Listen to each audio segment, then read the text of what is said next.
Sometimes a man loses so much that he has to climb a mountain just to find himself again. For 20 years, Eli Boone had lived alone in the Sierra Nevada, carrying the weight of burying his wife and children like stones in his chest. The high country had become his church, the silence his only prayer. He spoke more to ravens than people, more to wind than neighbors. But one frozen morning changed everything. A wolf hung dying from a cliff edge, golden eyes pleading for mercy most wouldn't give. Eli pulled the creature to safety and expected nothing in return. What happened next defied everything he thought he knew about loneliness, loyalty, and second chances. The wolf didn't just survive. It became his shadow, his protector, his guide back to something he thought was lost forever. Could this be more than just a rescued animal? Before we jump back in, tell us where you're tuning in from, and if this story touches you, make sure you're subscribed, because tomorrow I've saved something extra special for you. The morning frost painted the world silver when Eli Boone first laid eyes on that dying wolf. But to understand why he risked his life for a wild creature, you'd have to go back 23 years to when his hands were softer and his heart still believed in tomorrow. Sarah Margaret O'Brien had been the prettiest girl in Cedar Falls, with auburn hair that caught sunlight like spun copper and a laugh that could make grown men forget their troubles. Eli was just a young logger then, broad-shouldered and earnest, saving every penny to buy land up the valley. He courted her proper, Sunday picnics by Willow Creek, barn dances where he'd stumble over his own boots just to hold her hand. Long evening walks where they'd talk about the cabin they'd build and the children they'd raise.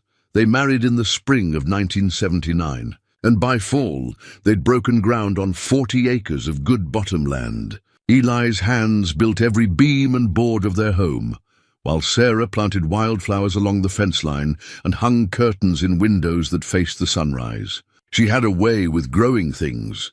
Vegetables sprouted tall in her garden, chickens laid more eggs under her care, and even the old apple tree that came with the property started bearing fruit again after years of stubbornness. The twins came 2 years later, arriving during the worst blizzard anyone could remember. Dr. Henley couldn't make it through the drifts, so Eli delivered his own children by lamplight while Sarah gripped his free hand and told him he was doing fine. Just fine, even though his hands shook like autumn leaves. Thomas came first, loud and red-faced, followed 10 minutes later by little Anna, quiet and watchful from her first breath. Those were the golden years. Thomas grew into a boy who talked to animals like they might answer back, carving little wooden creatures with Eli's old pocket knife and leaving them around the cabin like presents. He had Sarah's gift with wild things. Rabbits would sit still for him, birds would land on his shoulders, and once Eli found him napping under the oak tree with a young deer curled up beside him like a faithful dog. Anna was different, quiet and thoughtful, but she saw things others missed. She'd point to empty spaces and wave hello, tell Sarah about the pretty lady who sat by her bed at night, singing songs in a language Anna didn't recognize but somehow understood. Sarah would just smile and brush Anna's dark hair, saying some children were born with eyes that saw beyond the veil. On summer evenings, they'd sit on the porch while fireflies danced in the meadow. Sarah would read from her leather-bound book of poetry while the children played at their feet, and Eli would whittle or mend harness, content just to listen to her voice wrap around words like wonder and eternity. Those moments felt like they could stretch on forever, golden and unbreakable as mountain granite. But fever doesn't care about happiness, and the autumn of 1985 brought sickness riding in on the first cold wind. It started with Thomas, a cough that wouldn't quit, then chills that made him shake despite every blanket in the house. Anna caught it next, then Sarah. Within a week, all three were burning with temperatures that made them speak to people who weren't there and cry out in their sleep. Eli rode hard to town for the doctor, but Henley was treating half the county and couldn't spare more than an hour. He left medicine and promises, but the fever had already sunk its claws too deep. For 6 days and nights, Eli nursed them with cool cloths and prayer, spooning water between cracked lips and singing the lullabies Sarah had taught him. He slept in snatches, always listening for their breathing, always hoping the fever would break. Thomas went first, slipping away just before dawn on a Tuesday morning. He was holding the wooden wolf he'd carved the week before, and his last words were about seeing a big wolf that would take care of Daddy when he was gone. Anna followed that evening, peaceful as sleep, her small hand wrapped around a drawing she'd made of the family standing under a bright star. Sarah lasted 2 more days, conscious enough to make Eli promise he'd live, really live, and not just survive. She pressed her silver locket into his palm, the one with tiny photographs of the twins inside, and told him love didn't end with death, it just changed shape. Her last request was for him to bury them under the oak tree where Thomas had napped with the deer, where they could watch over the land they'd loved. After the funerals, neighbors came with casseroles and condolences, offering help and hollow comfort. But Eli couldn't bear their pitying looks or their talk of God's plan and better places. He sold the cattle, gave away Sarah's belongings to women who needed them, and packed what little he could carry. On a grey November morning, he nailed boards over the windows of the cabin he'd built with such hope, tied Sarah's wedding ring on a leather cord around his neck, and walked into the mountains. He told himself he was going hunting, just needed to clear his head. But his feet kept climbing higher past the tree line, past the places where other men ventured. He found an old trapper's cabin near a hidden lake, 3 hard days from the nearest road, and decided it would do. If the world wanted to take everything he loved, then he'd remove himself from the world. 20 years passed, like seasons changing outside a window. Eli learned to speak to ravens in their own tongue, to read weather in the way pine needles moved, to find his way by stars his grandfather had shown him as a boy. He trapped just enough to trade for supplies, grew a garden in the brief mountain summer, and spent long winter nights reading the books Sarah had loved, hearing her voice in every poem. His cabin became a place where time moved differently. He marked years by the first snow and the first thaw, by the return of migrating birds and the bloom of Indian paintbrush. His hands grew rough again, his beard went grey, and his body settled into the rhythm of a life measured by necessity rather than ambition. He wore his grief like an old coat, familiar, comfortable, and impossible to take off. The ravens were his closest companions, 3 generations of them who came to know his routine. He'd share his breakfast with them and listen to their stories about the wider world. Tales of fires and storms, of strange men in the lower valleys, of changes he was glad not to witness. Sometimes deer would graze near his cabin while he worked, unafraid of the man who moved like part of the landscape. On quiet nights, usually when the aurora danced green across the northern sky, Eli would take out the photograph of his family and remember their voices. He'd tell them about his day, about the young bear he'd helped free from a deadfall trap, about the way morning light turned the lake into molten silver. Sometimes he imagined he heard them answer, felt their presence in the whisper of wind through the pines. He kept Sarah's recipe book, though he'd never been much of a cook. Her handwriting filled the margins with notes about which herbs helped with fever, which teas eased a cough, which roots could draw poison from a wound. Knowledge passed down from her grandmother, who'd learned from native women who understood the mountain's medicine. Eli studied those pages like scripture, learning to read the forest's pharmacy in case he ever needed to heal something besides his own broken heart. The morning he found the wolf, Eli had been checking snares along the ridge above Crater Lake. Fresh snow had fallen during the night, and the world wore that pristine silence that comes only in the high country. He was following rabbit tracks when he heard it, a sound barely louder than breathing, but wrong somehow. Like pain trying to stay quiet, the wolf was hanging from a rocky outcrop about 15 feet below the trail, one front paw caught in a crevice, hindquarters dangling over empty air. How it had ended up there was anybody's guess. Chasing prey over the edge, maybe, or fleeing from something that scared it more than a deadly fall. Its golden eyes met Eli's with an intelligence that made his chest tighten. Not the desperate panic of a trapped animal, but something deeper.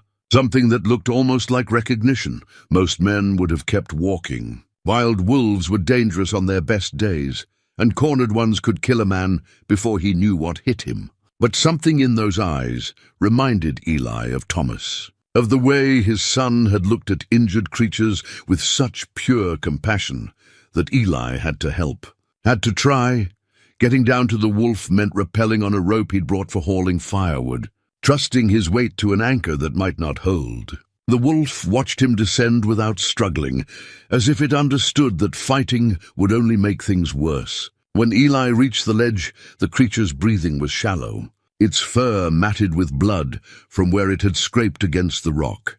"Easy now," Eli murmured, the first words he'd spoken aloud in weeks. "Let's see what we can do." The wolf's paw was wedged deep in the crevice, swollen from hours of hanging. Eli had to work carefully, using his knife to chip away stone, while the wolf remained perfectly still. When the paw finally came free, the creature whimpered once, a sound so quietly brave it made Eli's throat close up. Getting them both back to the top took every bit of strength and skill Eli had left. The wolf was dead weight in his arms, consciousness fading as shock took hold. By the time he'd hauled them over the rim, his hands were scraped raw, and his heart was hammering like a young man's. He carried the wolf to his cabin, wrapped in his own coat, feeling its shallow breathing against his chest. It was a big animal, probably weighing near 80 pounds, with fur the color of autumn grass and those remarkable golden eyes. A male, young but full-grown, built for the kind of life that didn't usually end with rescue by lonely hermits. Eli laid the wolf on a bed of old blankets near his wood stove and began the careful work of healing. The injured paw was badly swollen, but not broken, and the scrapes would heal if infection didn't set in. He cleaned the wounds with water boiled with Sarah's medicinal herbs, wrapped the paw in strips torn from a clean shirt, and dripped broth between the wolf's teeth with a wooden spoon. For 3 days, the wolf drifted between sleep and waking, while Eli tended him with the patience he'd once used on his sick children. He changed bandages, forced water and broth, and kept the cabin warm enough for healing. On the 4th morning, he woke to find golden eyes watching him from across the room, alert and considering. They regarded each other in silence, man and wolf, each taking the measure of the other. Then the wolf lifted its head and made a sound, not quite a whine, not quite a growl, but something that sounded remarkably like gratitude. "You're welcome," Eli said, and meant it. The wolf recovered faster than any wild creature had a right to. But what truly unsettled Eli was how the animal seemed to understand things no wolf should know. It started small, the way the wolf would position itself between Eli and the door whenever he worked near the stove, as if standing guard. How it would cock its head when Eli spoke, not just listening to tone, but appearing to process the actual words. Most wolves avoided human scent like poison, yet this one seemed drawn to the few belongings Eli had kept from his old life. On the 5th day after the rescue, Eli was mending a torn shirt when he noticed the wolf sitting perfectly still, staring at something on the shelf above his bunk. Following its gaze, Eli's breath caught. The wolf was looking directly at Sarah's hand-carved wooden cross, the one she'd made during her pregnancy, when her hands needed something to do during those long winter evenings. "You see that, do you?" Eli said softly. The wolf's ears twitched forward, and it made that same almost grateful sound from before. That night, Eli dreamed of Sarah for the first time in months. Not the fevered, dying Sarah from his nightmares, but the young woman who'd sung lullabies while hanging laundry on the line. In the dream, she was standing in their old garden, but she wasn't alone. Thomas was there too, older than when he died, maybe 8 or 9, and he was petting a golden wolf that looked remarkably familiar. "He's been waiting for you, Daddy," Dream Thomas said, his voice carrying that same gentle wisdom he'd had even as a small boy. "I told him you'd take care of him." Eli woke with tears on his cheeks, and the wolf watching him from across the room, those golden eyes reflecting the dying embers in the stove.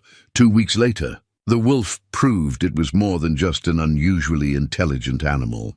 Eli was splitting firewood behind the cabin when he heard the crack, that sharp sound rock makes when it's about to give way. Years of mountain living had taught him to recognize danger, and he looked up to see a section of the cliff face above his woodpile beginning to separate from the main ledge. Before he could move, the wolf slammed into his legs, knocking him sideways just as a boulder the size of a cookstove crashed exactly where he'd been standing. The rock slide that followed buried his chopping block and scattered his split wood across 20 yards of mountainside.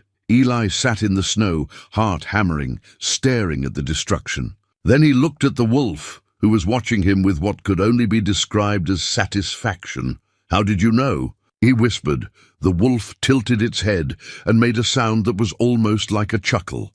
That evening, as Eli cooked dinner over his rebuilt fire pit, he found himself talking to the wolf the way he'd once talked to Sarah while she worked in her garden. He told it about his day, about the weather signs he'd noticed, about the raven who'd brought him a shiny button that morning as payment for shared bacon. "I used to talk to myself more," he admitted, stirring beans in his cast-iron pot. "But talking to you feels different. Feels like you're actually listening." The wolf was lying near the fire, injured paw stretched out to the warmth, but its ears were pricked forward in a way that suggested complete attention. "Sarah used to say, some animals had old souls," Eli continued. "Said they'd lived before, maybe as people, and they came back to finish something important." He paused, studying the wolf's intelligent face. "You ever hear anything that foolish?" The wolf made a soft sound and laid its chin on its good paw, but its eyes never left Eli's face. The dreams came more frequently after that. Sometimes Sarah, sometimes Thomas and Anna together, always peaceful, always in places touched by golden light. And always, somewhere in the dream, there was a wolf watching over them with familiar eyes. But the dreams weren't the only thing changing. 3 weeks after the rescue, Eli heard voices carrying up from the valley below, human voices, rough and careless, cutting through the mountain silence like axes through living wood.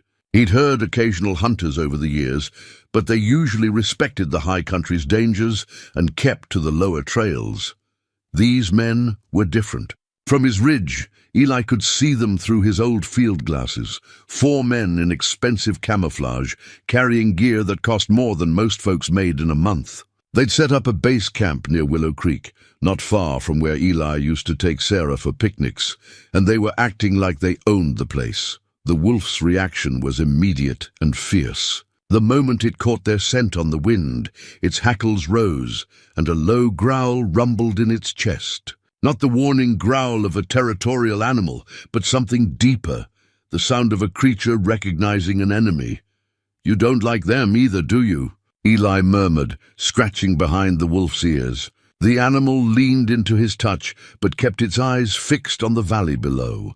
Over the next few days, Eli watched the hunters through his glasses and grew increasingly uneasy. They weren't hunting for meat or even trophies. They were laying snares and setting spring traps, the kind that caught anything unlucky enough to step on them. Worse, they were targeting animals that weren't even in season.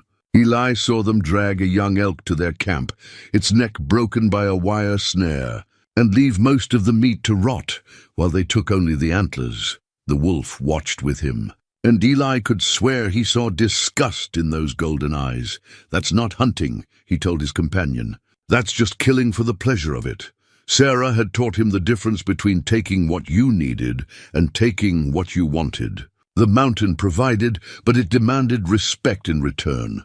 These men showed no respect for anything, not for the animals they killed wastefully, not for the land they trampled, not for the silence they shattered with their loud voices and careless laughter. On the 4th night, Eli was jolted awake by the wolf's urgent whining. The animal was standing at the cabin door, every muscle tense, ears flat against its head. When Eli opened the door, the smell hit him immediately. Smoke, but not the clean scent of a campfire. This was the acrid stench of burning plastic and rubber. From his porch, he could see the glow flickering in the valley. The hunters had built their fire too big and too close to the dry brush. And now it was spreading toward the old-growth forest, where Eli had proposed to Sarah 30 years ago. The wolf looked up at him, then back toward the fire, and Eli heard Thomas's voice as clearly as if his son were standing beside him. "Some things are worth fighting for. Daddy, for 20 years, Eli had avoided the world of men, content to let it spin on without him. But watching those flames creep toward trees that had stood for centuries, he felt something stir in his chest that had been sleeping since the fever took his family. Sarah had made him promise to live, really live, not just survive. Maybe protecting the mountain she'd loved was part of keeping that promise. The wolf seemed to sense his thoughts. It moved closer, pressing against his leg, and made a sound that was unmistakably encouragement. "All right," Eli said quietly. "All right, then."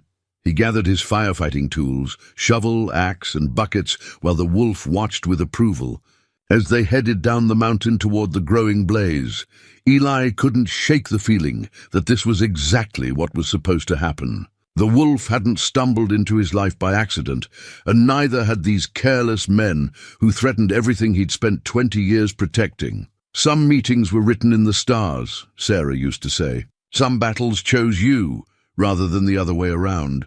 The wolf trotted beside him through the darkness, and for the first time since he'd buried his family, Eli Boone wasn't walking alone. They fought the fire until dawn, Eli and his unlikely partner working in silent coordination that should have been impossible between man and wild animal. The wolf seemed to understand exactly what was needed, fetching tools when Eli dropped them, alerting him to wind shifts that could spread the flames, even helping to herd frightened deer away from the danger. By sunrise, they'd contained the blaze to a few acres of scrubland, but the damage to Eli's peace of mind was far more extensive. As he sat on a blackened stump, soot-covered and exhausted, watching the hunters break camp without so much as checking on the fire they'd caused, something fundamental shifted inside him. For 20 years, he'd convinced himself that isolation was protection, that if he stayed far enough from other people, they couldn't hurt him again. But watching those men drive away in their expensive trucks, leaving destruction in their wake, he realized some hurts came, whether you hid from them or not. The wolf sat beside him, panting slightly, its golden fur now streaked with ash. When it looked at him, Eli saw something in those eyes that made his chest tighten, approval maybe, or recognition, as if the animal had been waiting for him to remember who he used to be. "Sarah always said I was a protector at heart," he told the wolf, surprised to hear his own voice so hoarse with more than just smoke. "Said that's why she fell in love with me, not because I was the strongest or the smartest, but because I'd stand between her and anything that meant her harm." The wolf made that almost purring sound and pressed closer against his leg. Back at the cabin, Eli dug out his old leather journal from the bottom of his trunk. He hadn't written in it since the first year after Sarah's death, when grief had made every thought feel too heavy to carry alone. The pages were yellowed now, filled with entries that tracked his descent from hope to mere survival. March 15th, 1986. Snow melting early this year. Sarah would have loved to see the wildflowers coming up through the last drifts. June 2nd, 1987. Fixed the roof leak. Getting good at talking to myself. October 18th, 1989. Ravens brought me a shiny rock today. Starting to understand their language, I think. Then nothing for years, just blank pages that marked time passing without purpose. But now, with the wolf watching from its place by the fire, Eli picked up his pencil and began to write. April 3rd, 2006. Pulled a wolf from a cliff 3 weeks ago. Should have been the end of it, but I think it might be the beginning of something else. The animal shows intelligence I've never seen in a wild creature. Today we fought a fire together, and I swear it understood exactly what needed doing. Sarah used to say some souls come back to finish unfinished business. Starting to wonder if she was right about more than I gave her credit for. Over the following days, the wolf's behavior grew even more remarkable. It would position itself at the cabin's single window each morning before Eli woke, watching the trails that led up from the valley. When Eli asked what it was looking for, the wolf would tilt its head toward the south, exactly where the hunter's camp had been. "You think they'll be back?" Eli said. It wasn't a question. The wolf's low growl was answer enough. Eli found himself remembering things he'd thought he'd forgotten. The way Thomas used to claim he could talk to animals. How the boy would spend hours in serious conversation with their old farm dog, Boomer. Sarah had encouraged it, saying children often understood things adults had learned to dismiss. "Animals know things we don't," she'd told Eli once, watching Thomas share his lunch with a family of raccoons. "They see the world without all our complicated thoughts getting in the way." Now, watching his wolf companion, Eli began to understand what she'd meant. The animal didn't just react to its environment, it seemed to anticipate it. When weather was changing, the wolf would move to shelter hours before the first clouds appeared. When Eli was running low on firewood, the wolf would lead him to deadfalls he hadn't noticed. Most unsettling of all, when Eli spoke Sarah's name or mentioned the children, the wolf's attention would sharpen as if it recognized the words. The dreams were changing too. Sarah appeared more frequently now, not as the grieving woman from his memories, but as the vibrant girl he'd fallen in love with. In the dreams, she would smile and say things like, "He's been looking for you for such a long time," or "Some love is stronger than death." Eli. Then the hunters returned. Eli spotted them through his field glasses on a grey Tuesday morning, the same 4 men, but this time with additional vehicles and what looked like professional equipment. They'd set up their camp in a different location, higher up the valley, closer to the protected wilderness area where hunting was strictly forbidden. The wolf's reaction was immediate and alarming. It began pacing the cabin's perimeter, hackles raised, making sounds Eli had never heard before. Not quite howls, not quite growls, but something that spoke of danger and determination. "Easy," Eli murmured. But the wolf ignored him, continuing its restless patrol. Through his glasses, Eli watched the men unload gear that had nothing to do with legitimate hunting. Electronic calls designed to lure animals, high-powered scopes meant for long-distance killing, and worst of all, cages. Dozens of wire cages in various sizes. These weren't hunters. They were poachers, and from the look of their operation, they were planning to trap live animals for illegal sale. That evening, as Eli sat by his fire trying to process what he'd seen, the wolf suddenly went rigid. Its ears pricked forward, and it made a sound like a warning whistle. Moments later, Eli heard what had caught the animal's attention. Voices, human voices, coming up the trail toward his cabin. "You sure this is the right way, Jake?" One voice called out, "GPS says the old hermit's place is just ahead," came the reply. "Figure we ought to let him know we're working the area. Don't want any trouble with the locals." Eli's blood ran cold. Somehow, they'd learned about him, learned about his cabin. In 20 years, he'd managed to stay invisible to the outside world, but these men had found him in a matter of days. The wolf moved to stand between Eli and the door, every muscle tensed for action. In the firelight, its eyes gleamed with an intelligence that was becoming harder and harder to explain as mere animal instinct. Footsteps crunched on the gravel path outside, and then came the knock. 3 sharp raps that shattered the evening quiet like gunshots. "Hello in there," called the voice Eli now knew belonged to Jake. "We're just neighbors, looking to have a friendly conversation." Eli looked down at the wolf, whose lips were pulled back in a silent snarl. In that moment, he made a decision that would have been impossible 3 weeks ago. He was done running from the world. If these men wanted trouble, they'd found the right place for it.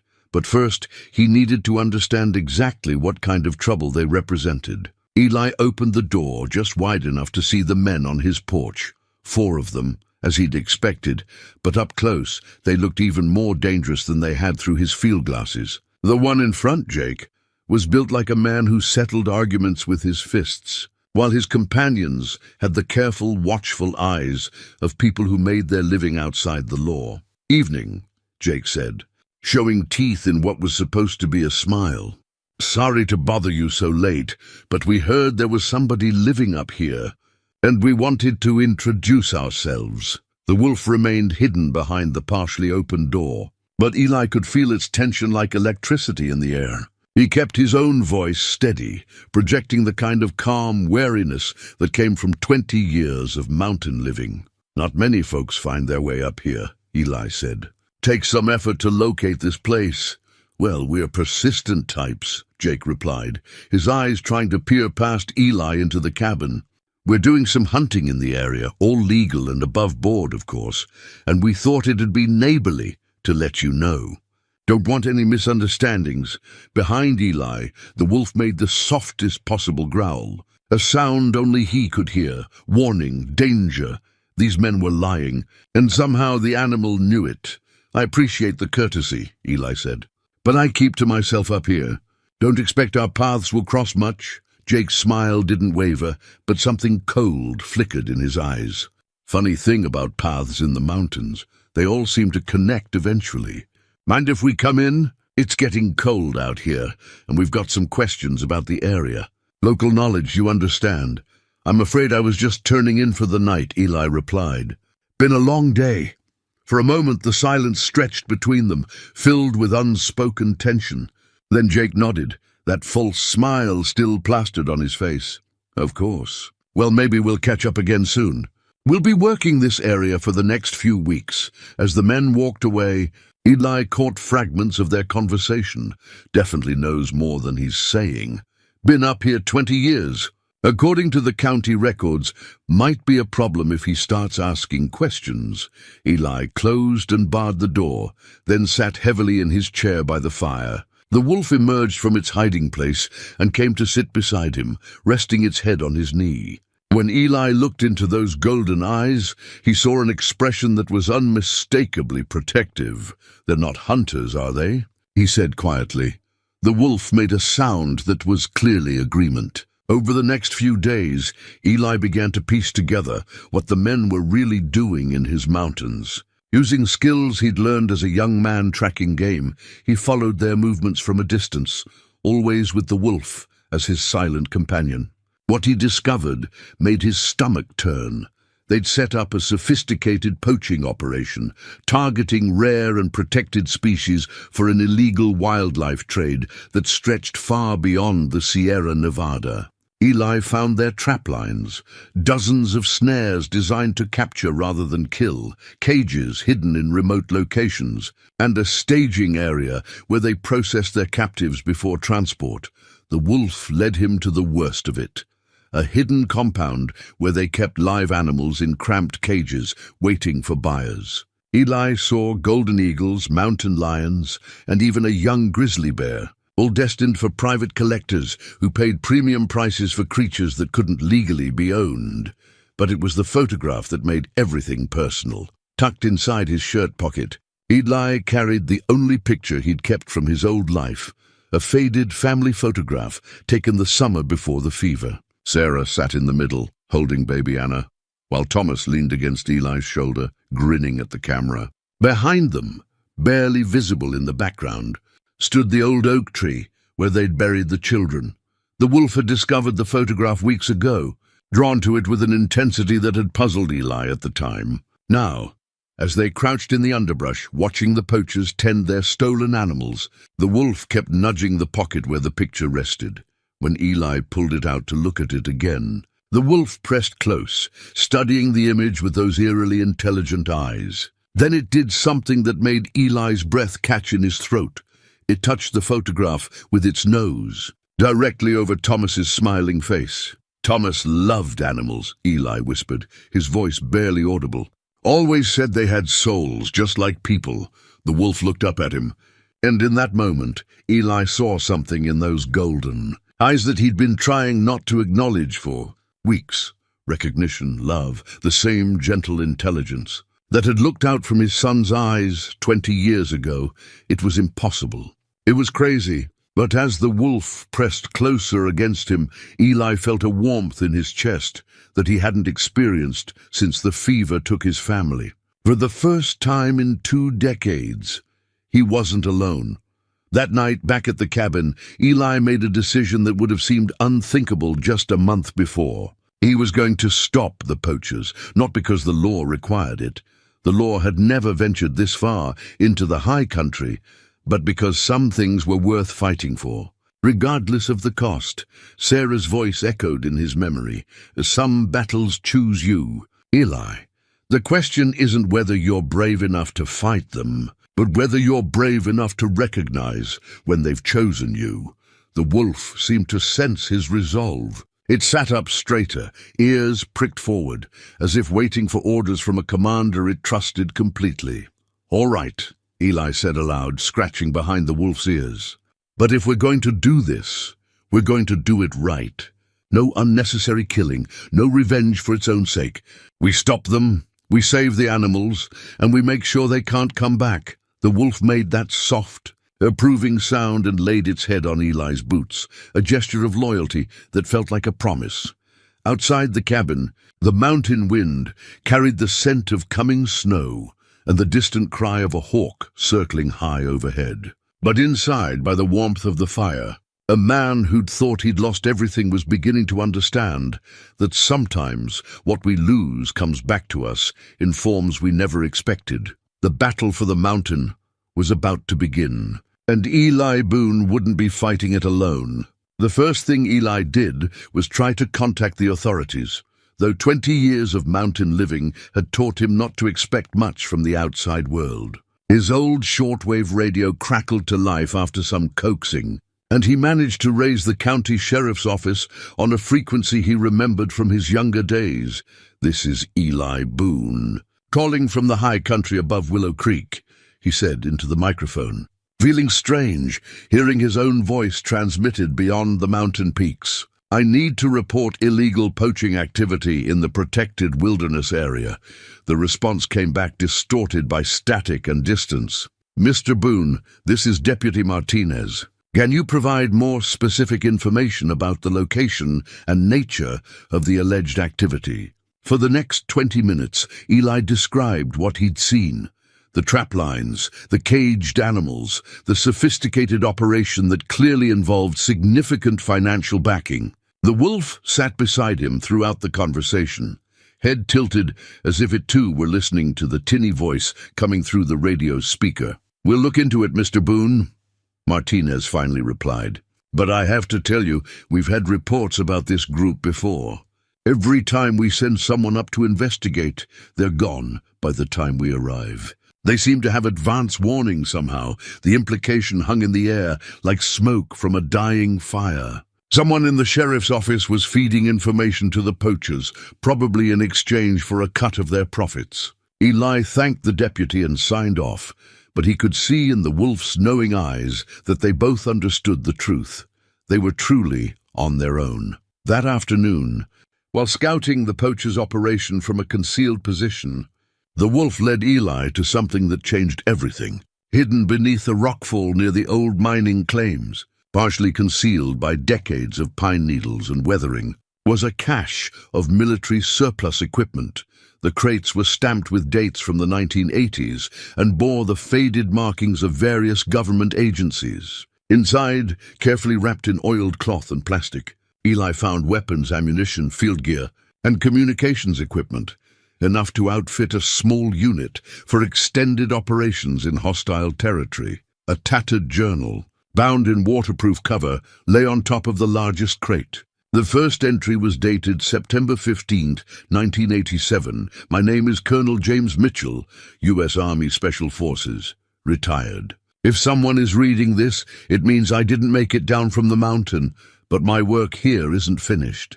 For 3 years, I've been tracking an illegal wildlife trafficking network that reaches from these mountains to buyers in Asia and the Middle East. The local authorities are compromised, bought and paid for by people with more money than conscience. I came up here after my wife died, thinking I was done with fighting other people's wars. But some wars follow you home, and some battles choose their own warriors. These mountains are sacred ground, Shoshone burial sites, pristine wilderness that's been protected for good reason. I won't let it be destroyed by greedy men who think everything has a price. If you found this cache, it's because you've seen what I saw, felt what I felt. The mountain has a way of calling the right people to its defense. Use what's here wisely. Fight smart, not hard. And remember, sometimes the best weapon is knowing when not to use one.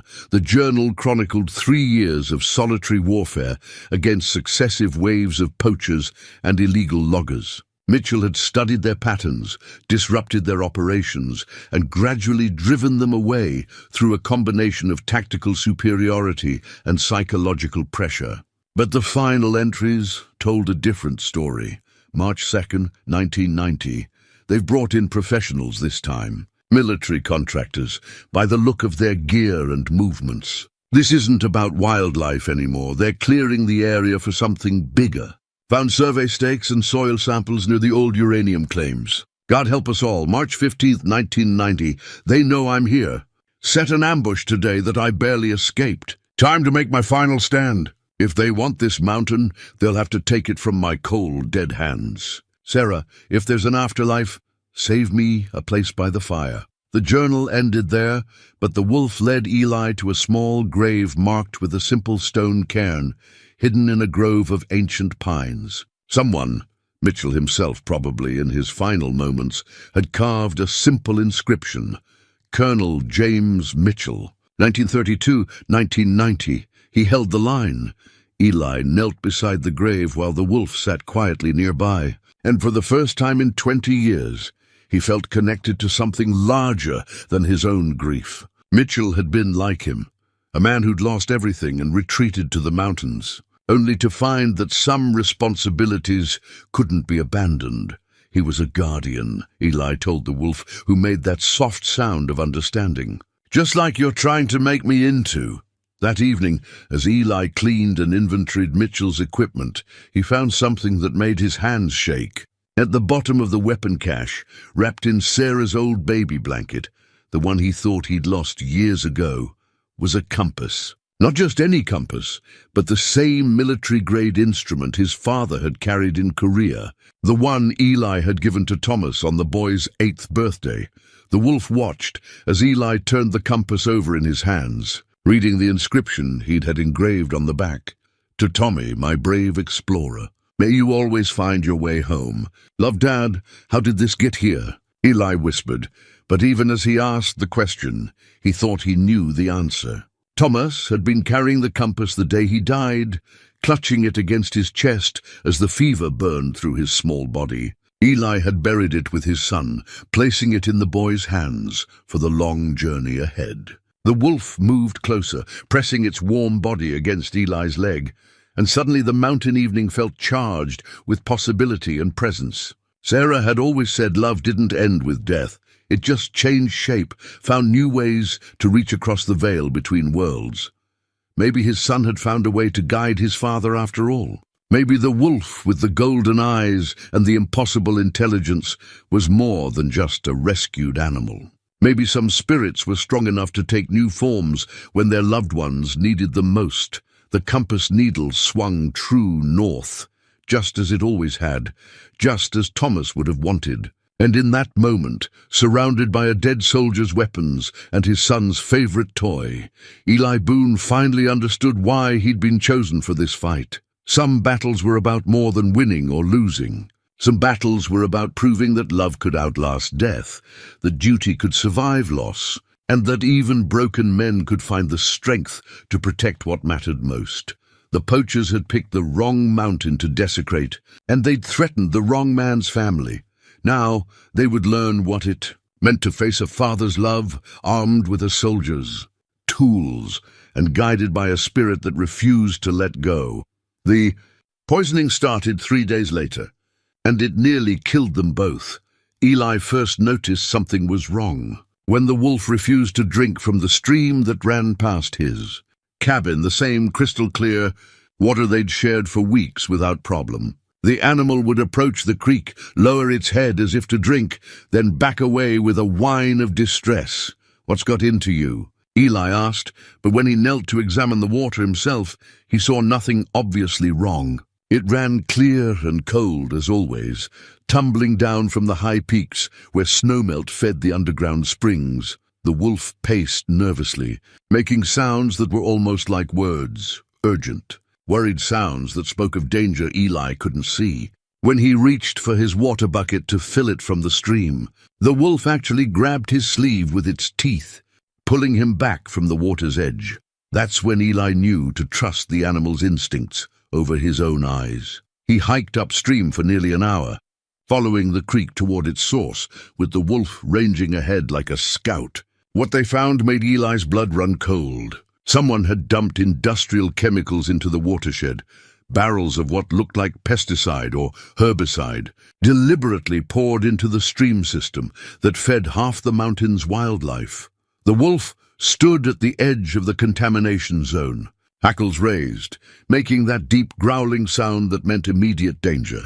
Dead fish floated in the poison pools, and the vegetation along the banks was already showing signs of chemical burn. But it was more than just environmental destruction. This was a deliberate attempt to drive Eli away from the mountain, to poison the water sources he depended on for survival. The poachers had escalated from intimidation to attempted murder, and they'd done it in a way that would kill everything else in the watershed as collateral damage. Eli's hands shook as he collected water samples in glass jars, evidence of a crime that would be difficult to prove and impossible to undo. 20 years of careful stewardship destroyed in a single night by men who saw the mountain as nothing more than a resource to be exploited. The wolf seemed to sense his despair. It pressed close against his legs, making soft sounds of comfort, and for a moment Eli felt the presence of his son so strongly it took his breath away. Thomas had always been the one to comfort others when they were hurting, offering hugs and gentle words that seemed wise beyond his years. "They want to make this personal," Eli told the wolf as they made their way back to the cabin. "Fine, let's make it personal." That night, Eli spread Colonel Mitchell's tactical maps across his kitchen table and began planning his response. The wolf lay beside him, occasionally looking up at the maps as if it understood the symbols and terrain markers, which, given everything else the animal seemed to comprehend, might not have been impossible. Mitchell's journal provided a blueprint for psychological warfare adapted to mountain conditions. The key wasn't to confront the poachers directly. They had superior numbers and firepower, but to make them feel constantly watched, constantly threatened, until their nerves broke and they made mistakes. Eli started small, using skills he'd learned from his grandfather's hunting stories and refined through decades of mountain living. He began leaving signs of his presence around the poachers' camp, footprints that appeared overnight in places no one should have been able to reach, equipment that mysteriously moved from one location to another, food supplies that disappeared without a trace. The wolf proved to be an invaluable partner in these operations.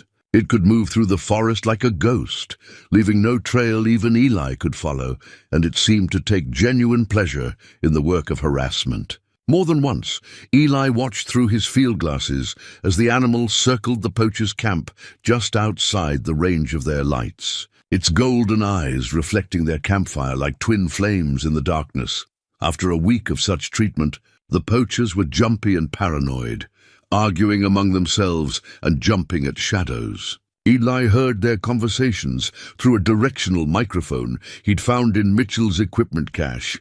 "I'm telling you, there's something out there watching us," one voice insisted. "Bill saw those eyes again last night, same as Tuesday." "It's just a coyote or something," Jake replied, but his voice carried less conviction than his words. "Mountains full of wild animals. Coyotes don't move equipment around camp," another voice interjected. "And they sure as hell don't know how to untie knots." "Someone's been messing with our gear."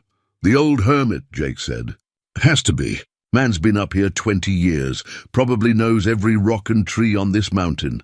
So what do we do? We've got buyers coming next week, and half our inventory is getting spooked by all this weirdness." There was a long pause before Jake answered. "We finished the job. All of it. The old man's become a liability." Eli felt the wolf stiffen beside him as they listened to the conversation. The animal seemed to understand exactly what the men were planning, and its low growl spoke of protective fury that was entirely human in its intensity. That night, as Eli cleaned Mitchell's rifle and checked the loads in his revolver. The wolf brought him something he hadn't seen in years, the compass that had belonged to Thomas, the one they'd found in Mitchell's cache. The animal dropped it at Eli's feet and made a sound that was unmistakably encouragement. "You want me to fight them," Eli said. It wasn't a question. The wolf made that soft, affirmative sound and touched its nose to the compass.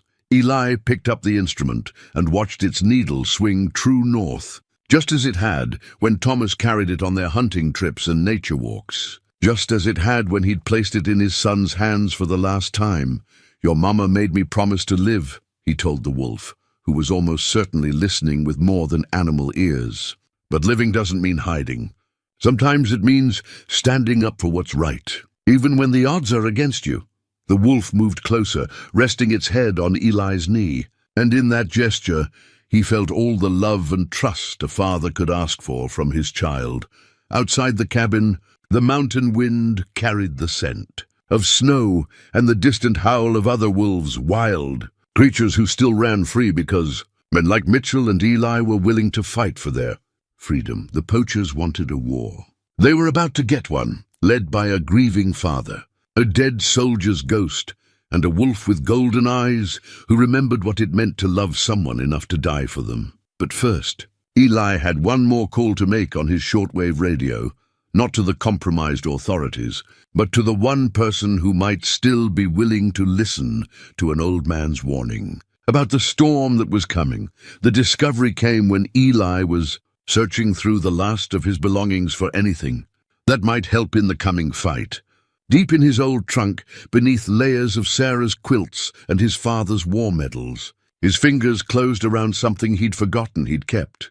A small wooden wolf, carved with the careful attention to detail that only a child's love could inspire.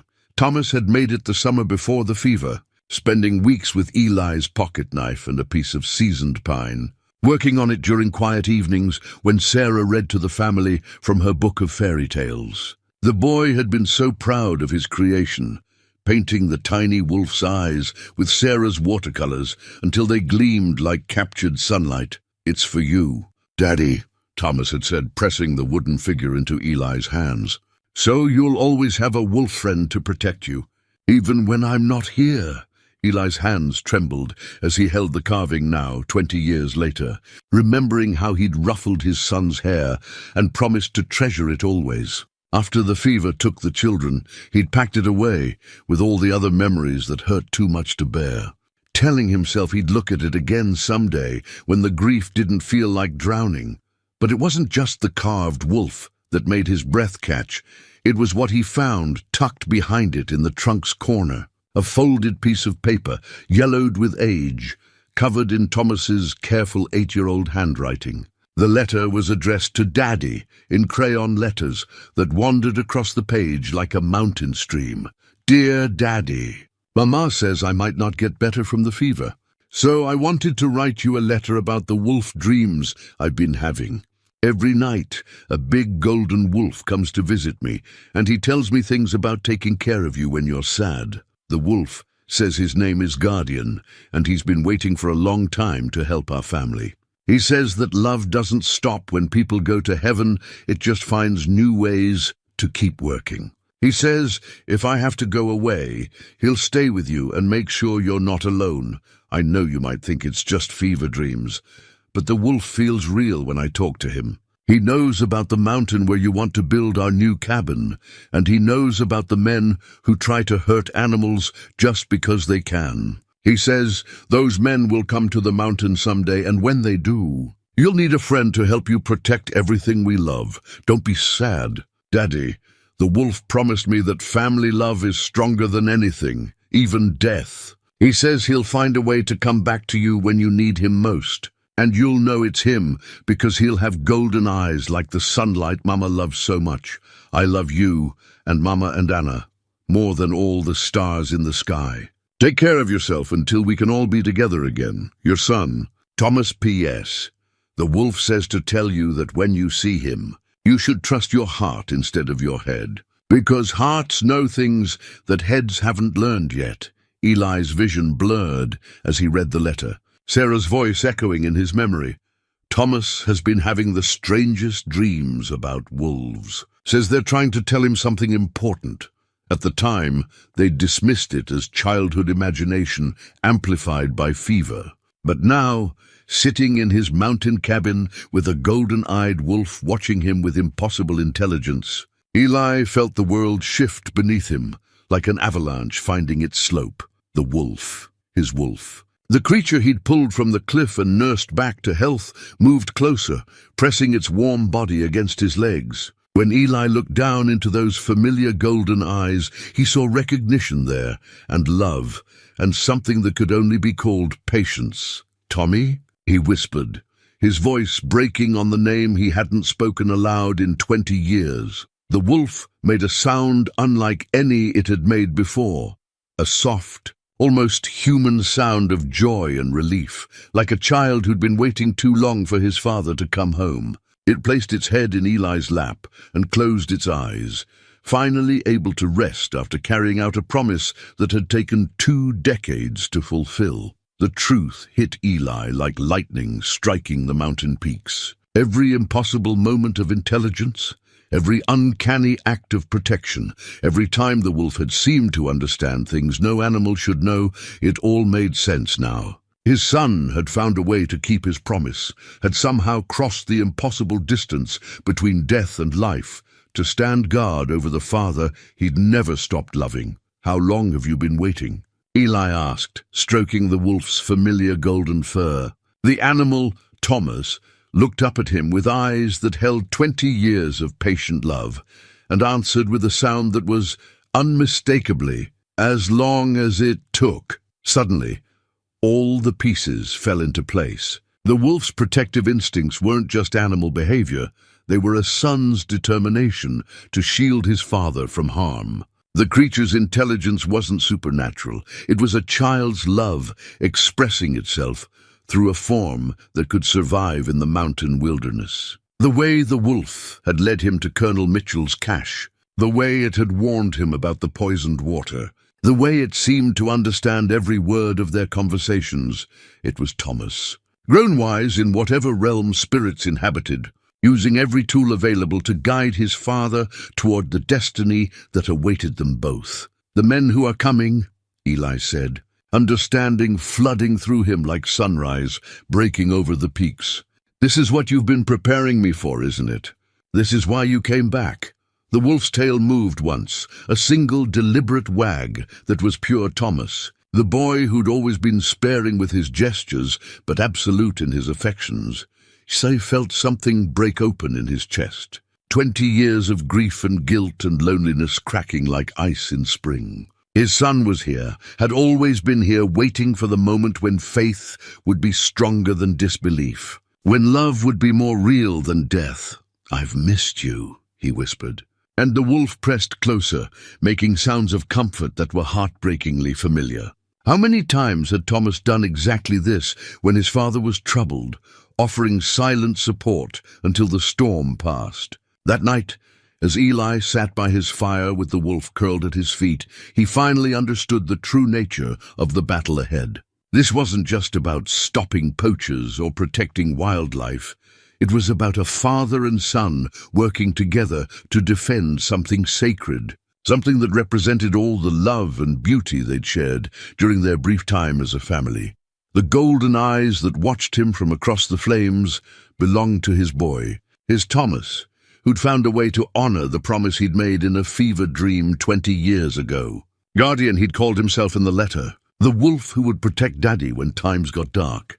Sarah had been right about so many things. Love didn't end with death, it just changed shape. Some souls were strong enough to cross between worlds when their loved ones needed them most. And sometimes the greatest miracles came disguised as ordinary moments of grace, like a man rescuing a wolf from a cliff, never knowing he was actually being rescued himself. Tomorrow, the final battle would begin. But tonight, for the first time since he'd buried his family, Eli Boone wasn't alone. His son was with him, would always be with him, ready to face whatever came next with the same brave heart that had carried them both through 20 years of separation. The compass needle pointed true north, just as it always had, just as Thomas would always do. Some gifts transcended death, and some promises were too powerful for the grave to hold. Dawn was still 3 hours away when Eli and the wolf, Thomas, began their final preparations. The shortwave radio had brought news that changed everything. A government wildlife inspector was driving up from Sacramento, responding to the water contamination report Eli had filed through a friend of Colonel Mitchell's. A retired ranger who still had contacts in the federal system. Inspector Janet Chen will arrive at the Valley Road around noon, the tinny voice had reported. She's got authority to make arrests and shut down any illegal operations. Just keep your head down until she gets there. Mr. Boone. But keeping his head down had never been Eli's way, and it certainly wasn't Thomas's. The wolf paced restlessly around the cabin, making soft sounds that spoke of urgency and determination. Through their spiritual connection, Eli could feel his son's thoughts as clearly as if they were spoken aloud. The poachers would destroy all evidence and scatter before the inspector arrived, unless someone forced their hand. Sarah's recipe book lay open on the kitchen table, her careful handwriting providing a different kind of guidance than Colonel Mitchell's tactical manuals. Eli had been studying her notes about healing herbs and natural remedies, preparing for injuries that might come, but also finding wisdom in her gentle philosophy of conflict resolution. Use only what force is necessary, he read from a margin note she'd written beside a recipe for comfrey poultice. Sometimes the greatest victory comes from giving your enemy a chance to surrender with dignity. The wolf moved to stand beside him, looking down at Sarah's words with those knowing golden eyes. Even in his spiritual form, Thomas carried his mother's compassion alongside his father's protective instincts. She'd want us to give them a chance, Eli said, and the wolf made that soft sound of agreement. But first, they needed to gather evidence that would stand up in court, document the full scope of the poaching operation, and position themselves to prevent the criminals from escaping when the pressure mounted. It would require military precision combined with a father's love, exactly the combination that had been building between them for weeks. Eli loaded his pack with Mitchell's equipment: night vision scope, digital camera, portable GPS unit, and enough ammunition to fight a small war if peaceful methods failed. The wolf watched these preparations with approval, tail wagging once when Eli strapped on the knife Thomas had watched him use for decades of hunting and camping trips. "Remember," Eli told his son as they prepared to leave the cabin, "we're not trying to hurt anyone if we can help it.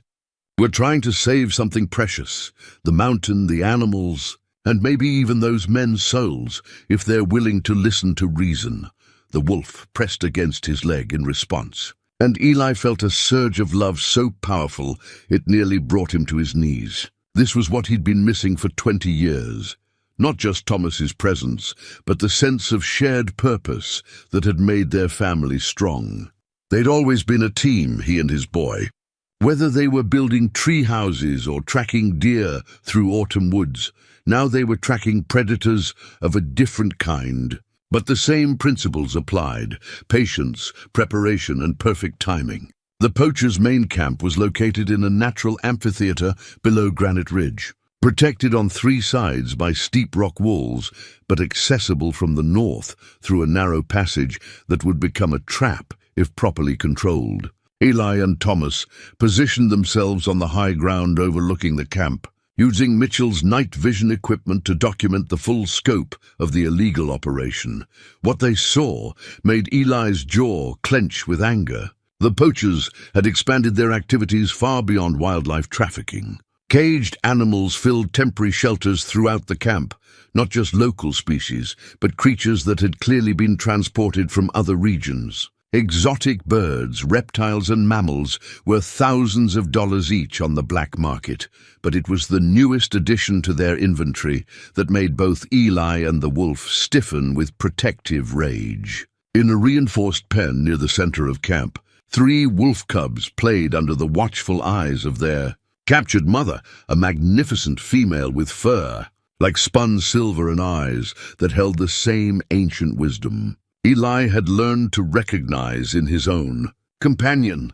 "They took her babies," Eli whispered, his voice tight with emotion. The wolf beside him made a sound like a growl and a whimper combined, the voice of someone who understood exactly what it meant to be separated from family. Through his field glasses, Eli watched the cubs tumble over each other in innocent play, while their mother paced the confines of her prison.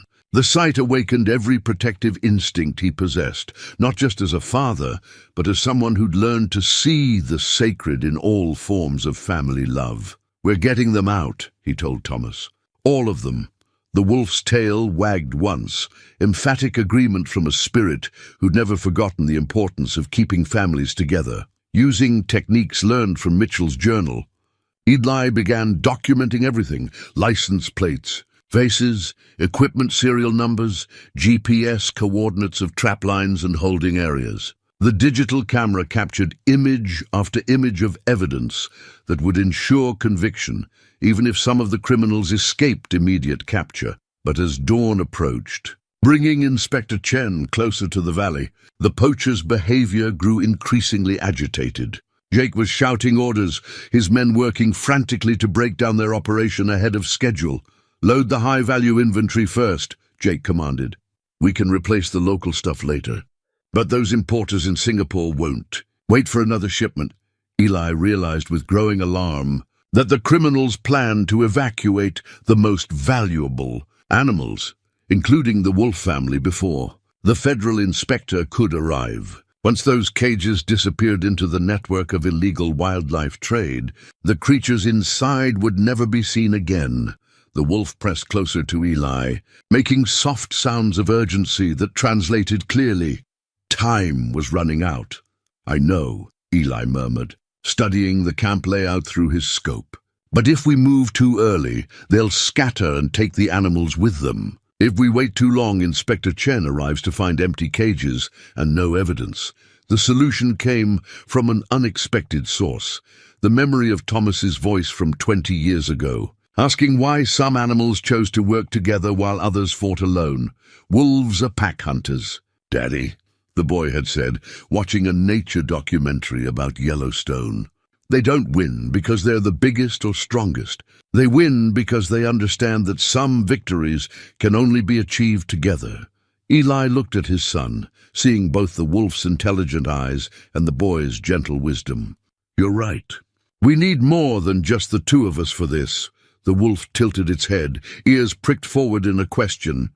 "The other wolves," Eli explained, a plan taking shape in his mind. "The wild pack that lives in the high country. We call them, and we make this a fight the poachers can't win, not because we're stronger, but because we're fighting for something they'll never understand."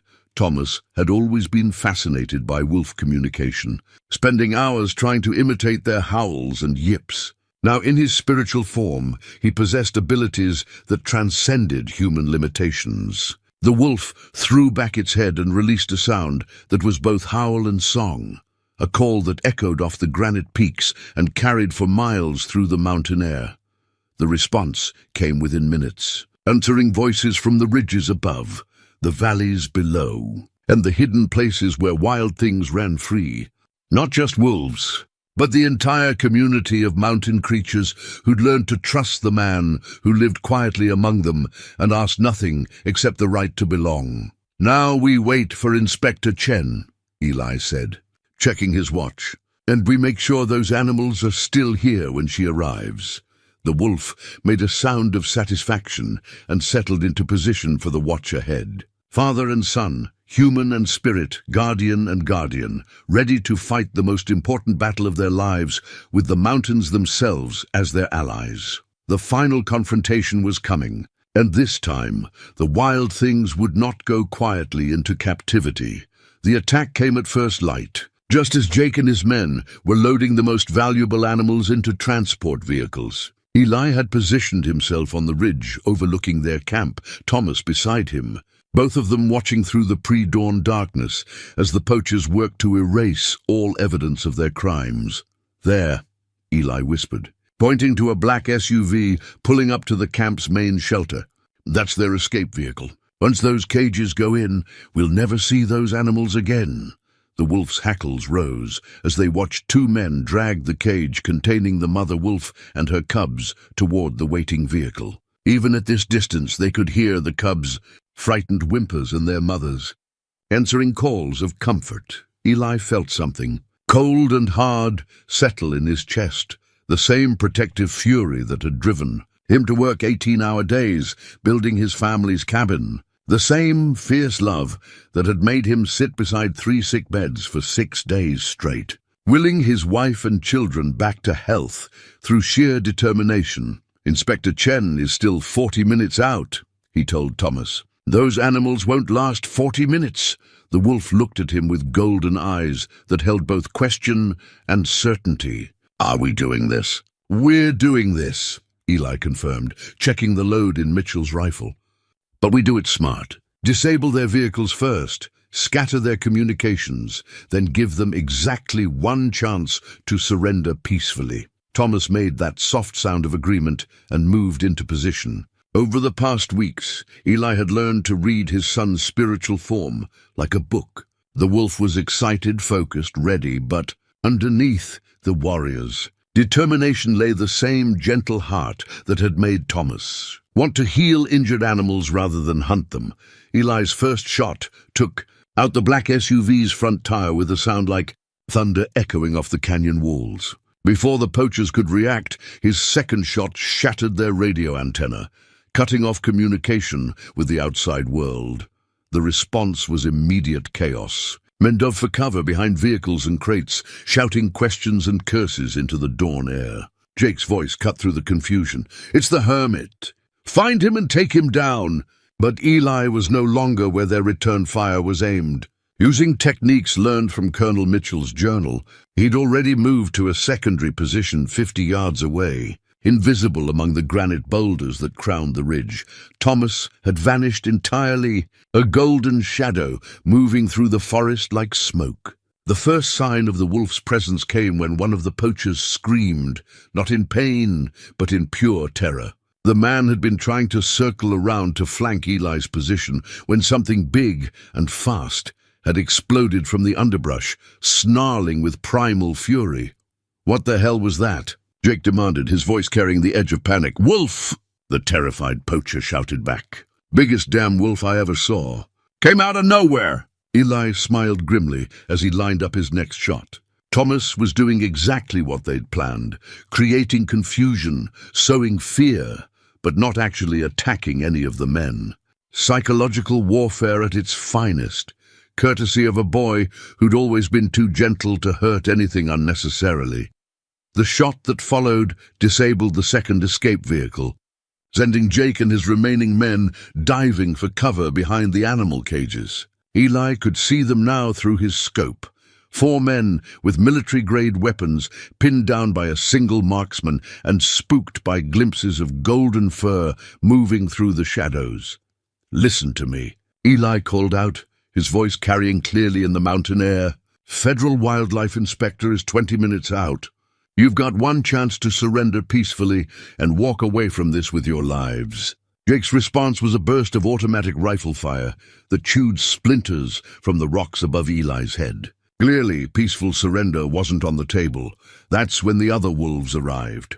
Thomas's call from the hour before had been heard and answered by every pack in the high country. Now they came slipping through the forest like gray and silver ghosts, not to attack, but to bear witness. They positioned themselves on the ridges surrounding the camp, golden eyes reflecting the sunrise, voices raised in a chorus that spoke of ancient authority and territorial justice. The psychological effect was devastating. The poachers found themselves surrounded by a tribunal of the very creatures they'd been caging and selling. These weren't domestic animals.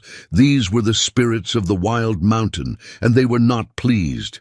"Jake," one of his men called out, voice cracking with fear. "There's got to be 20 wolves up there."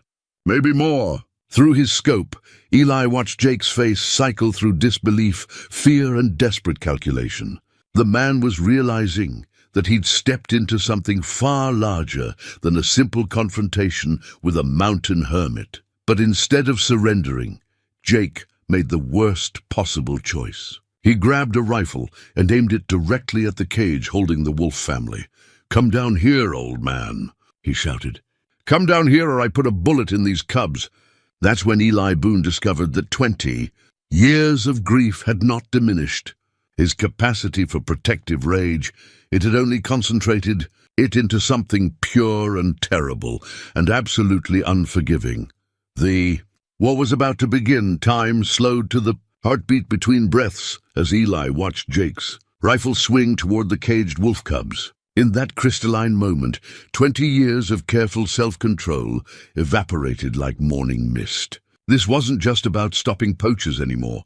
This was about a man threatening to murder children in front of their mother. Eli's shot took Jake's rifle apart in his hands, the bullet striking the weapon's receiver and sending twisted metal spinning through the morning air. Jake stumbled backward, staring at the destroyed weapon in shock, blood trickling from where flying debris had nicked his face. "Next shot goes through your heart," Eli called out, his voice carrying the absolute certainty of a man who'd found his line in the sand. "Touch those cubs and I'll kill you where you stand." But Jake's 3 remaining men had recovered from their initial shock and were moving to flank positions, using the animal cages as cover. Eli could see their tactical training in the way they moved. These weren't just common criminals, but professionals who knew how to fight. That's when Thomas proved that love could transcend every law of nature. The golden wolf erupted from the forest like lightning-made flesh, moving faster than any living creature had a right to move. But instead of attacking the men directly, he went for their weapons, supernatural jaws clamping down on rifle barrels, spiritual strength wrenching guns from human hands with casual ease. The first poacher screamed as his rifle was torn from his grip by what looked like empty air. The second man got off a wild shot before something invisible slammed into him, sending him sprawling into the dirt. The third tried to run and found his path blocked by a wall of golden fur and blazing eyes that promised swift justice for anyone who threatened the innocent. Jake pulled a pistol from his belt, but before he could aim it, a raven dove from the sky and raked its claws across his face. Then another raven and another, until the air filled with black wings and harsh cries of outrage. Every creature on the mountain had heard Thomas's call, and they'd come to settle accounts with men who saw the wild world as nothing more than merchandise. Through the chaos of feathers and fur, Eli moved down from his ridge position with the smooth efficiency of a man half his age. Colonel Mitchell's training combined with a father's desperation to create something formidable. A guardian who would not be stopped, would not be reasoned with, and would not allow harm to come to those under his protection. He found Jake huddled behind the wolf cage, bleeding from raven scratches, trying to reload his pistol with shaking hands. When their eyes met, Eli saw fear there, not just of physical harm, but the deeper terror of a man who'd finally encountered something he couldn't buy, intimidate, or destroy. "You should have taken the surrender when I offered it," Eli said quietly, the muzzle of Mitchell's rifle steady as a mountain peak. "You don't understand," Jake gasped, desperation making his voice crack. "This is bigger than just me. There are people involved, important people, who won't let this operation fail." Then they picked the wrong mountain to fail on. The sound of approaching vehicles cut through the morning air, multiple engines, coming fast up the valley road. Inspector Chen and her backup, arriving exactly on schedule. Jake's eyes lit up with desperate hope. "My people are armed better than some park rangers. This isn't over." But when the vehicles crested the ridge and came into view, Jake's face went white. These weren't more poachers. They were federal agents in full tactical gear, supported by wildlife officers and county sheriff's deputies who clearly weren't on Jake's payroll. Thomas appeared beside Eli, materializing from the forest like golden smoke. Blood matted the fur on his left shoulder where a bullet had grazed him. But his eyes burned with the same determined love that had carried him across 20 years and the boundary between life and death. "You're hurt," Eli said. Kneeling beside his son, the wolf made a soft sound that was pure Thomas, brave dismissal of his own pain, combined with concern for his father's safety. Some things never changed, even when they crossed between worlds. Inspector Chen's voice carried clearly across the camp. "Federal agents. Everyone on the ground, hands visible." Jake made one last desperate attempt to salvage the situation. "These animals are legally purchased livestock. This man attacked us without provocation." Chen's response was to hold up a tablet displaying the photographs Eli had transmitted during the night. Detailed documentation of trap lines, cage-protected species, and poisoned water sources. "Jake Morrison," she announced, "you're under arrest for violations of the Endangered Species Act, the Lacey Act, and approximately 15 other federal wildlife statutes. You have the right to remain silent." As handcuffs clicked around Jake's wrists, Eli felt Thomas press against his leg, a gesture of completion, of a promise finally kept. Around them, federal agents began the careful work of documenting evidence and preparing the rescued animals for transport to rehabilitation facilities. The mountain was safe. The animals were free. And for the first time in 20 years, Eli Boone understood what it meant to fight for something greater than survival. The wolf died at sunset. 3 days after the battle that saved the mountain, Thomas had fought with everything he had. Supernatural strength channeled through a physical form that couldn't quite contain the power of a spirit's love. The bullet wound on his shoulder had seemed minor at first, but in the days that followed, it became clear that his time in the physical world was ending. Uki had carried him to the meadow where Sarah used to pick wildflowers. The same place where he'd proposed to her 35 years ago. The wolf, his son, lay on a bed of autumn grass with his head in Eli's lap. Golden eyes still bright but growing distant as another world called him home. "I know you have to go," Eli whispered, stroking the familiar fur that had become as precious to him as any human touch. "I know you've been away from Mama and Anna too long already." The wolf made a soft sound, gratitude and love, and the gentle exhaustion of a job well done. Around them, the rescued animals from the poachers' camp grazed peacefully in temporary enclosures while federal wildlife officials prepared for their release. The mother wolf and her cubs were already free, ranging through the high country where they belonged, safe because a boy's spirit had refused to let evil triumph on his family's mountain. Inspector Chen had stayed to oversee the cleanup, but she'd also spent hours listening to Eli's story with the kind of respectful attention that suggested she understood there were mysteries in the world that couldn't be captured in official reports. She'd arranged for the mountain to be designated as a protected wildlife corridor, ensuring that no one would ever again be able to exploit its resources for private gain. "Your son saved more than just animals," she'd told Eli the day before. His actions exposed a trafficking network that reached into 6 states. Hundreds of creatures will live free because of what happened here. Now, as the sun painted the western peaks in shades of gold and rose, Eli felt Thomas's breathing slow to match the rhythm of the mountain wind. The wolf's eyes found his father's face and held there, a look of perfect peace and completion. "Thank you," Eli said, his voice steady despite the tears on his cheeks. "Thank you for coming back to me. Thank you for staying as long as you could. Thank you for showing me that love doesn't end. It just finds new ways to express itself." The wolf's tail moved once against the grass, the same subtle gesture Thomas had always used to show agreement. Then, as the first stars appeared in the darkening sky, his breathing stopped with the same quiet grace he'd brought to everything in life.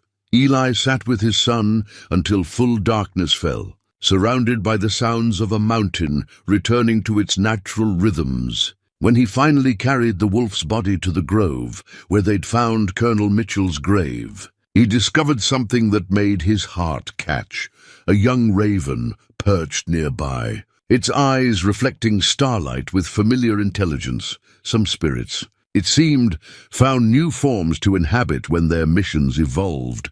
The raven would watch over the mountain now, as Thomas had always watched over the things he loved. Eli buried the wolf beside Mitchell's cairn, marking the grave with a simple wooden cross he carved from mountain pine. On it, he inscribed the words Thomas had written in his fever letter: "Family love is stronger than anything, even death."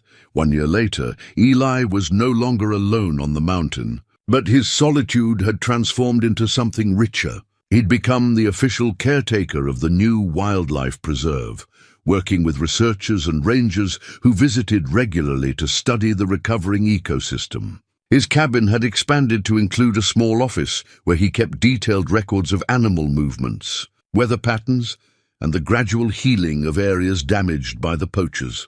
Most importantly, he'd begun reaching out to the scattered relatives he'd abandoned in his grief. Letters to Sarah's sister in Oregon, phone calls to his brother in Montana, even an invitation for his nephew's family to visit next summer. The mountain no longer felt like a refuge from the world. It felt like a bridge, connecting him to all the love he'd thought he'd lost. On quiet evenings, when his work was done and the generator hummed softly in the gathering dusk, Eli would sit on his porch and speak to the wind. He'd tell Sarah about his day, share stories with Thomas about the young animals he'd helped rescue, and listen to Anna's laughter echoing from hidden places where children's spirits played eternal games of hide and seek. The raven often perched nearby during these conversations, tilting its head as if listening to words meant for more than human ears. Sometimes other creatures would join them, deer grazing in the meadow, foxes hunting in the undergrowth, the wolf family denning in the protected forest where their cubs could grow up free. The mountain had taught Eli its greatest lesson: love doesn't diminish when shared across the boundary between life and death. It grows stronger, more purposeful, more determined to protect everything sacred in a world that often forgot the meaning of the word. As winter approached and the first snows began to dust the high peaks, Eli carved a new wooden wolf, not to replace the one Thomas had made, but to honor the memory of a son who'd proved that some promises transcend every law of nature. He placed it on his mantle beside Sarah's cross and the faded family photograph, tangible reminders of the love that would always guide him home. Outside his window, the mountain settled into its seasonal sleep, secure in the knowledge that its guardian understood his purpose at last. Some men were called to build, others to explore, still others to lead or teach. Eli Boone had been called to protect, and in learning to protect the mountain, he discovered that his family had never truly left him. They'd simply changed form, becoming part of the wind and the stars, and the endless conversation between all living things. Love, it turned out, was the most persistent force in the universe, stronger than death, more enduring than grief, and always ready to find new ways to express itself when given the chance. The mountain knew this truth, and now finally so did Eli.